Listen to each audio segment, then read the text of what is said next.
السلام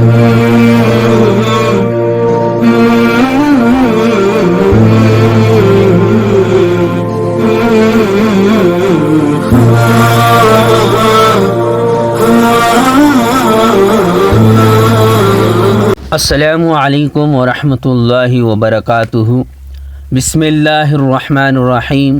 صرف 5 منٹ کا مدرسہ قرآن و حدیث کی روشنی میں 19 ذی الحجہ اسلامی تاریخ حضرت مولانا جلال الدین رومی رحمۃ اللہ علیہ۔ آپ کا نام محمد لقب جلال الدین اور مولانا روم کے نام سے مشہور ہیں۔ بلخ میں 6 ربیع الاول سن 604 ہجری کو پیدا ہوئے۔ آپ کے والد شیخ محمد بہاؤالدین اپنے زمانے کے بڑے عالم اور مشہور بزرگ تھے۔ ابتدائی تعلیم اپنے والد سے حاصل کی۔ بادشاہ وقت کے کسی بات پر ناراض ہو کر وہاں سے شیخ بہاؤالدین اپنے بیٹے جلال الدین کو لے کر قونیہ چلے گئے۔ اس وقت جلال الدین رومی کی عمر 18 یا 19 سال تھی۔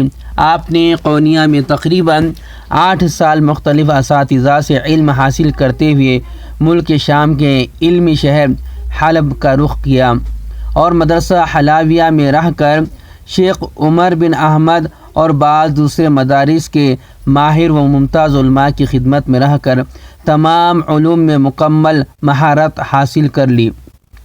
اس وقت مولانا جلال الدین کی عمر 40 سال ہو چکی تھی جب ان کے والد محترم کی وفات پر سید برہان الدین ترمذ سے ان کی تعزیت کے لیے تشریف لائے تو ان کا امتحان لے کر فرمایا، بس اب علم باطن رہ گیا ہے، تمہارے والد کی امانت اب میں تمہارے حوالے کرنا چاہتا ہوں۔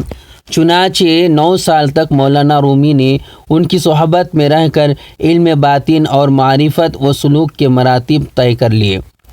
اللہ کی قدرت۔ ستارے۔ رات میں کھلے آسمان پر بے شمار ستارے چمکتے ہوئے نظر آتے ہیں۔ ان ستاروں کی چمک اور روشنی سے آسمان بڑا خوبصورت دکھائی دیتا ہے۔ خود اللہ تعالیٰ فرماتا ہے، ہم نے آسمان دنیا کو روشن چراغوں سے زینت عطا فرمائی۔ یہ کتنی عجیب بات ہے کہ ہزاروں سال سے کروڑوں ستارے آسمان پر ایسے جگمگا رہے ہیں کہ کبھی روشنی ختم نہیں ہوتی۔ لوگ ان ستاروں کے ذریعے راستہ اور منزل کی سمت معلوم کر لیتے ہیں۔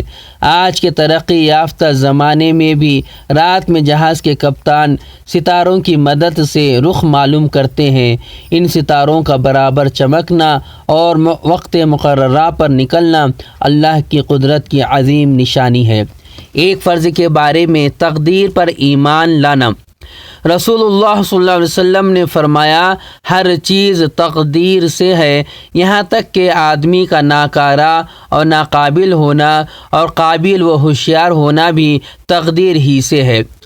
فائدہ تقدیر کہتے ہیں دنیا میں جو کچھ بھی ہو رہا ہے، اچھا ہو یا برا، وہ سب اللہ تعالیٰ کے حکم اور اس کی مشیت سے ہے، جس کو اللہ تعالیٰ پہلے ہی طے کر چکا ہے۔ ہمارے اوپر اس کا یقین رکھنا اور اس پر ایمان لانا فرض ہے۔ ایک سنت کے بارے میں خوشبو کو رد نہیں کرنا چاہیے۔ رسول اللہ صلی اللہ علیہ وسلم کو جب خوشبو کا ہدیہ دیا جاتا تو آپ صلی اللہ علیہ وسلم اس کو رد نہیں فرماتے تھے۔ ایک اہم عمل کی فضیلت، حاجی سے ملاقات کرنا۔ رسول اللہ صلی اللہ علیہ وسلم نے فرمایا، جب کسی حاجی سے ملاقات ہو تو اس کو سلام کرو اور اس سے مصافحہ کرو اور اس سے گھر میں داخل ہونے سے پہلے اپنے لیے دعائے مغفرت کی درخواست کرو، کیونکہ وہ اپنے گناہوں سے پاک و صاف ہو کر آیا ہے۔ ایک گناہ کے بارے میں مسلمانوں کے قتل میں مدد کرنے کی سزا۔ رسول اللہ صلی اللہ علیہ وسلم نے فرمایا، جو شخص کسی مسلمان کو قتل کرنے میں مدد کرے، اگرچہ ایک لفظ بول کر ہی ہو، وہ قیامت کے دن اس حالت میں آئے گا کہ اس کی پیشانی پر لکھا ہوا ہوگا، یہ شخص اللہ کی رحمت سے محروم ہے۔ دنیا کے بارے میں دنیا سے بے رغبتی پیدا کرنا۔ رسول اللہ صلی اللہ علیہ وسلم نے فرمایا، موت کا ذکر دنیا سے بے رغبت کرنے اور آخرت کی طلب کے لیے کافی ہے۔ آخرت کے بارے میں اہل جنت کا انعام، قرآن میں اللہ تعالیٰ فرماتا ہے اس دن بہت سے چہرے تر و تازہ ہوں گے، اپنے نیک اعمال کی وجہ سے خوش ہوں گے، اونچے اونچے باغوں میں ہوں گے اور ان باغوں میں کوئی بیہودہ بات نہیں سنیں گے، ان میں چشمے بہہ رہے ہوں گے۔ طب نبوی سے علاج، تلبینہ سے علاج۔ حضرت عائشہ رضی اللہ تعالی عنہا بیمار کے لیے تلبینہ تیار کرنے کا حکم دیتی تھیں اور فرماتی تھیں کہ میں نے رسول اللہ صلی اللہ علیہ وسلم کے ارشاد فرماتے ہوئے سنا کہ تلبینہ بیمار کے دل کو سکون پہنچاتا ہے اور رنج و غم کو دور کرتا ہے۔ فائدہ: جو یعنی بارلی کو کوٹ کر دودھ میں پکانے کے بعد مٹھاس کے لیے اس میں شہد ڈالا جاتا ہے، جسے تلبینہ کہتے ہیں۔ قرآن کی نصیحت۔